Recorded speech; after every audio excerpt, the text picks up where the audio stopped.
housekeeping. If you have not hit subscribe yet, please consider doing so. It's a free way to help the channel grow. If you've already done that, welcome back, OGs. Hit the like if you like. Leave a comment, even if it's just a hello or if it's something that resonates in the video. And as always, I will link my tip jars in the description. No pressure whatsoever. If you got it like that, it is much appreciated. That's even in one of my little Christmas stories, because my mom was in town and I was so excited because I got a nice tip on from a subscriber, and I was like, oh my god, and I said it and she like wasn't listening, and she thought I was talking about from work, like my regular work, and I was like, no, my channel, and she's like, you're what? And I have told my mom about this many times. I'm like, my channel. So that was just one of my, moms are difficult, they're difficult to be around. She does have 4 kids, so, but I'm like the oldest and the least favorite. Anyways, she got me these, okay, basically everything she got me was on my Amazon wish list because that's the stuff that I want. And she's like, well, then it won't be a surprise. I'm like, yes, it will, because there's so much stuff on my wish list that I won't know what you got me. So here's the list. Anyways, she got me these. I think these might be 9 West. I got this watch on Black Friday for like half off on Amazon. And then she got me these two. I think these are both 9 West. And they're stretchy and comfy because I cannot wear uncomfortable jewelry. I don't know how people can, and I wish I could because a lot of it's very pretty, but I cannot. So I got my stretchy, comfy bracelets that I've wanted. And then my stepdad, my mom's husband, got me my Trejo hat, which I absolutely adore. Danny Trejo.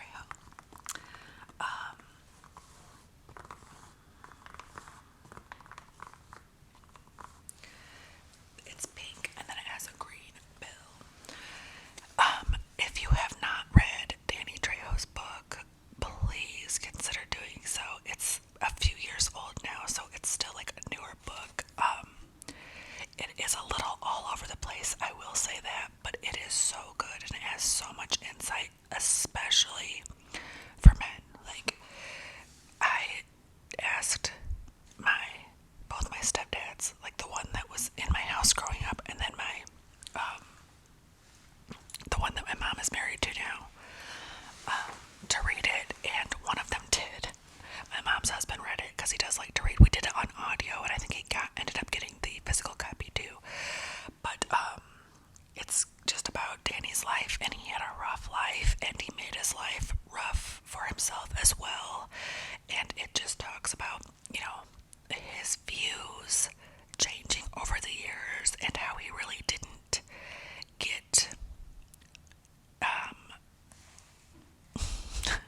he didn't really respect women the way that he would have liked to until he was way older. He kind of has like, resentments toward himself about that. I don't know if I'm saying that right. Like, he was like, wow, looking back, what the F?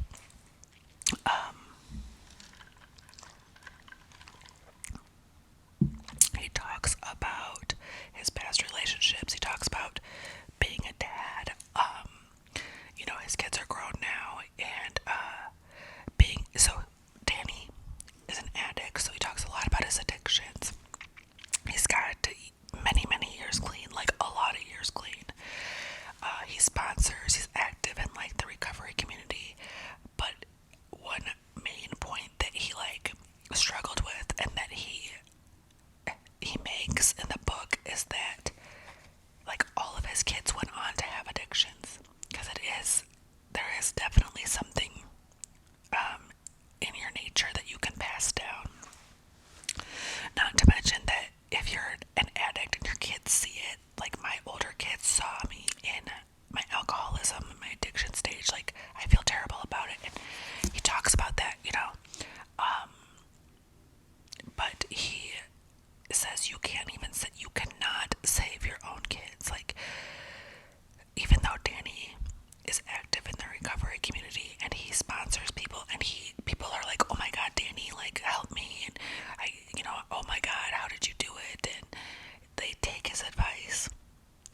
his kids won't. So what his kids needed to do, and I think all of them are okay right now, but at the time he was writing the book, I don't think all of them were. His kids needed to find their own sponsorship and their own community of recovery. Like, that was their own journey. And as much as he tried to help, he found himself just not able to not enable. Just couldn't do it, because they were his kids and he couldn't help them the way he would help somebody else. It's just an excellent book, and it's funny because Danny is funny. And in the end of the book, okay, so Danny has like this knack for being in like these weird situations, He'll just be at a place at a right or wrong time. And Danny was driving one day and he saw something happening in the car next to him that was driving. Like, the driver was having, like, a woman or man was having some kind of stroke or something. And that car went off the road. I can't remember exactly. But Danny pulls over to try to help these people, and there's a child in the back that is, I think, a little bit older, but doesn't talk, like maybe on the spectrum or something. And for whatever reason, like, I don't know if the kid was hurt or not, but Danny took off his shirt and like put the child in his shirt and like took the child out, and then, also tried to help the driver. But anyways, the news team like asked Danny what was going on, and Danny told them, like, this is what I saw, because there was like cops asking too. And then the media was like, oh look, Danny had to take his shirt off to look like a hero on this video.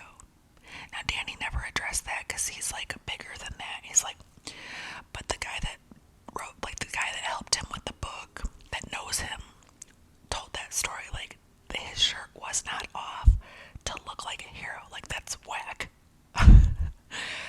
The shirt was off because he was like cleaning some stuff up, and he literally took the shirt off his back. Okay, so it's just such a good book. I also got, I just got to work, so I still have all my stuff on. This little like purse. It's just like kind of like a crossbody, but it's small, and I just have like, it just fits my phone and my like lipstick of the day and the bare necessities. And I always have my keys like on it. I always have the keys on the outside of my purse because I'm not digging looking for my keys. So everything is just on the outside. I think that is all I have on that I got for Christmas, but I did get some other stuff that I hope I can show you when I'm at home sometime. My Christmas meltdown.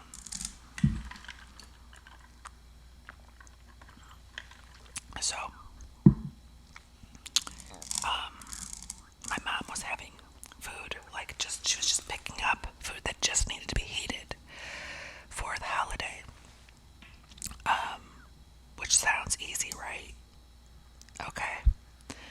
So she gets in town and she's like, I'm gonna drop the food off and we're gonna put it in your garage fridge until it needs to be heated. I'm like, okay. So she comes over, we get all these boxes of food out, and then we're putting the stuff in the fridge, and some of it has to sit out overnight, so like each thing has a little bit different way that it needs to be prepped. So she goes off, and then the get together was supposed to be at 4 p.m. at my grandma's. I'm like, okay, well, I am neurodivergent, and I'm trying to express what I can and cannot do because I am on the verge of a burnout, and I want people to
message her and I'm like, look, why am I the only one doing this? Like, I didn't sign up for this.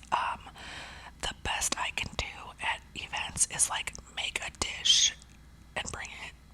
And here I am with this many dishes. Like, how did everybody else get out of this? And granted, my mom paid for it, so that was really nice, but whew. So she's like, okay, well, I'll just come over.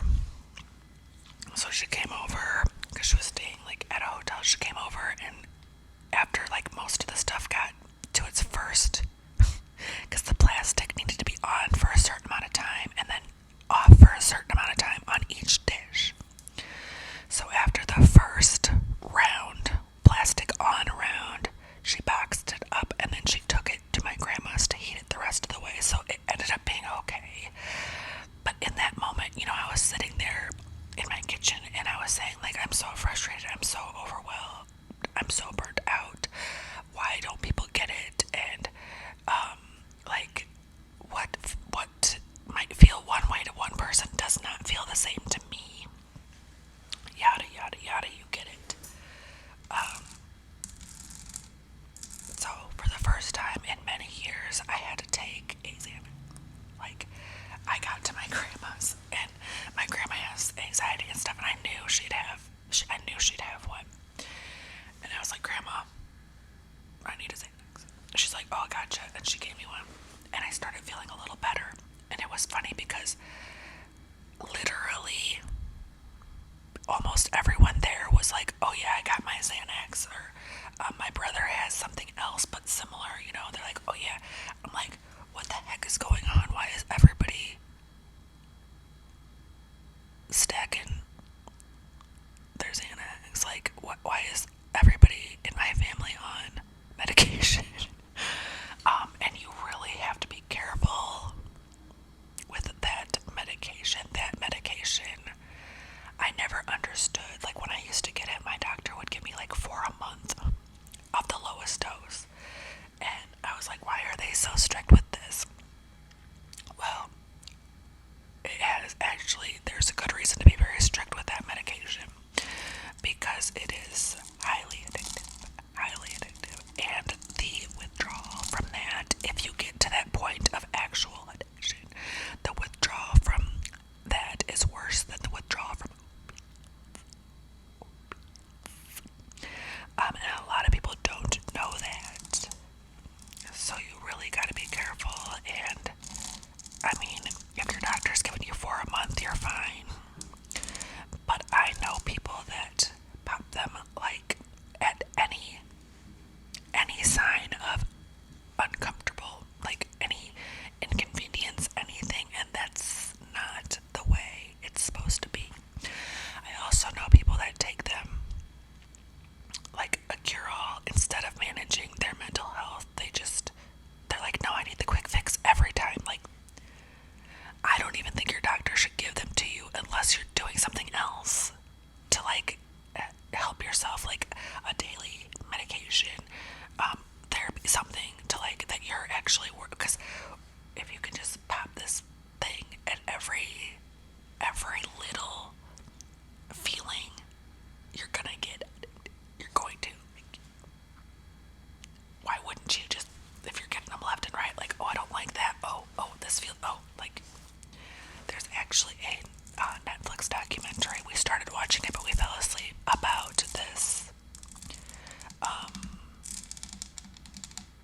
everybody taking their medication. What I do find works, like, when I'm in the pits, like, I'm like, oh my god, I can't. Benadryl. However, I can't really take Benadryl during the day because it makes me so tired. It does, but it is it'll take that edge off, but you still